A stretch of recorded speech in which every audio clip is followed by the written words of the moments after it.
ko'cha dravada yurgan dravlarni grossini ko'rib chiqamiz. Team va solo. Birinchisi bu teamdan boshlaymiz.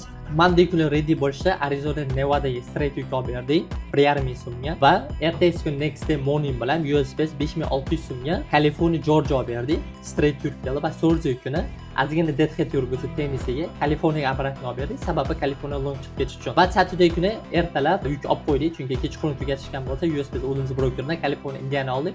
19600 so'mga chiqdi 253 RPM bilan. Ikkinchi solo driverimiz bor, owner driver. PA Florida oldik. Bunda 3,5 so'mga oldik.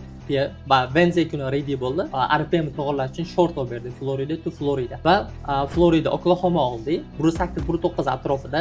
Va Saturday kuni USP zo'r yuk chiqib qolgani uchun solo driverga tekin qilib berib Oklahoma Florida 1215 maylga 5000 so'mga oldik. 11800 287 RPM bilan kursini yopdi. Hammasi ownerlar va o'zini treylerni yurgan driverlar. Nima deb o'ylaysizlar? Hozirgi bozorda qanchalik yaxshi yoki yomon fikrlarni kommentariyga yozinglar. Agar sizlarga ham shunga o'xshash gross kerak bo'ladigan bo'lsa, bemalol olib qo'yishni ko'ramiz.